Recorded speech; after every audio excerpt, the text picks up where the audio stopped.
আসন্ন ত্রয়োদশ জাতীয় সংসদ নির্বাচনকে সামনে রেখে ২৩৭টি আসনে দলীয় প্রার্থীদের প্রাথমিক তালিকা প্রকাশ করেছে বিএনপি, যেখানে দিনাজপুর ৩, বগুড়া ৭ ও ফেনী ১ আসনে নির্বাচন করবেন দলের চেয়ারপারসন খালেদা জিয়া। এছাড়া বগুড়া ৬ আসন থেকে ক্যারিয়ারের প্রথম নির্বাচন করবেন বিএনপির ভারপ্রাপ্ত চেয়ারম্যান তারেক রহমান। বাকি ৬৩ আসনে শরিকদের সাথে বোঝাপড়া ও দলীয় কোন্দল নিরসন করে পরে বিএনপি সমর্থিত বা মনোনীত প্রার্থীদের তালিকা ঘোষণা করা হবে। নতুন ব্লেন্ডে আরো রিচ অ্যারোমায় সেলন ফ্যামিলি ব্লেন্ড টে। দুপুর ১২টায় দলের স্থায়ী কমিটির সদস্যরা বৈঠকে বসেন চেয়ারপারসনের গুলশান কার্যালয়। লন্ডন থেকে ভার্চুয়ালি বৈঠকে যোগ দেন ভারপ্রাপ্ত চেয়ারম্যান তারেক রহমান ও স্থায়ী কমিটির সদস্য সালাউদ্দিন আহমদ। সেই বৈঠক চলে ৫.৫ ঘণ্টা। তার মাঝে দুপুর ৩টায় গুলশান কার্যালয়ে ডাকা হয় দলের সাংগঠনিক ও সহসাংগঠনিক সম্পাদকদের। গুঞ্জন ওঠে আজই দলের বেশিরভাগ আসনের ধানের শীষের প্রার্থীর নাম ঘোষণা দিবে বিএনপি।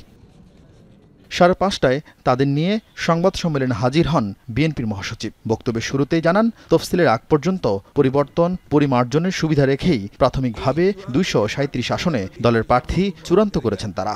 এটাকেই ধরে নিতে হবে যে আমাদের সবচেয়ে অ্যাপ্রোপ্রিয়েট প্রার্থী তালিকা। এর মধ্যেও কিন্তু পরিবর্তন হতে পারে। আপনার বিশেষ করে আমাদের যুগপৎ আন্দোলনে যারা শরিক দলগুলো আছেন তাদের সঙ্গে আলোচনার ভিত্তিতে আমরা এই পরিবর্তনগুলো আনতে পারি, অথবা যদি স্ট্যান্ডিং কমিটি মনে করে, পার্লামেন্টারি বোর্ড মনে করে যে তারা কোনো আসনে পরিবর্তন আনবেন, সেটা নিঃসন্দেহে যে নিয়মগুলো আছে সেই নিয়মগুলো মেনে আমরা সেইভাবে আমরা পরিবর্তন নিয়ে আসবো। এরপর একে একে ঘোষণা করেন বিএনপির দলীয় প্রার্থীর নাম। চমক ছিল বাবার বাড়ি, জন্মস্থান, শ্বশুরবাড়ির জেলার ৩ আসনে খালেদা জিয়ার প্রার্থী হওয়ার ঘোষণা। জন্মস্থান বগুড়া ৬ প্রথমবারের মতো নির্বাচন করবেন তারেক রহমান। বগুড়া ৬ তারেক রহমান, বগুড়া ৬, বগুড়া ৭ বেগম খালেদা জিয়া।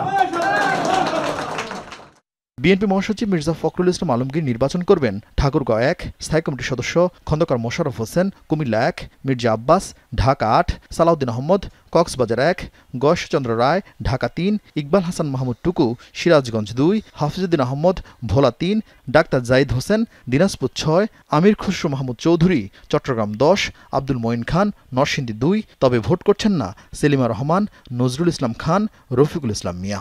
ঠাকুরগাঁও ১ আমি নিজে মির্জা ফখরুল ইসলাম আলমগীর, কক্সবাজার ১ সালাউদ্দিন আহমেদ। খালেদা জিয়া ছাড়াও সরাসরি ধানের শীষের টিকিট পেয়েছেন ৯ জন নারী নেত্রী।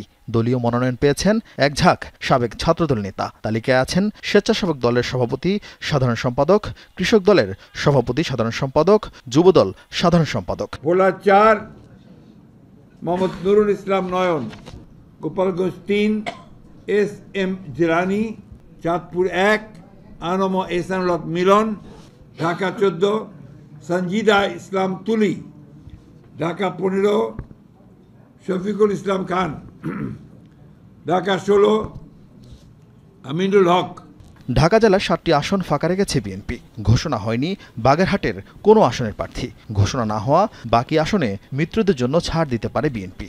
তবে ঘোষিত তালিকা থেকেও কয়েক জায়গায় পরিবর্তনের আভাস দিয়েছেন বিএনপি নেতারা। যদিও মিত্রদের জন্য সর্বোচ্চ ৪০টি আসন ছাড় দিতে চায় বিএনপি। দীর্ঘ অপেক্ষা আর নানান সমীকরণের পর অবশেষে ৩০০ আসনের আংশিক ধানের শীষের প্রার্থীর নাম ঘোষণা করেছে বিএনপি, যেখানে গুরুত্ব দেওয়া হয়েছে তরুণ নেতার পাশাপাশি দলের অভিজ্ঞ সাবেক সংসদ সদস্যদের। তবে ভোটের মাঠে জামায়াত বা তাদের জোটের চাইতে সবচেয়ে বড় চ্যালেঞ্জ হয়ে দাঁড়াবে ধানের শীষের প্রার্থীদের জন্য দলের মনোনয়ন বঞ্চিত নেতাদের সক্রিয় করা। আরফিন শাকিল, যমুনা নিউজ, ঢাকা।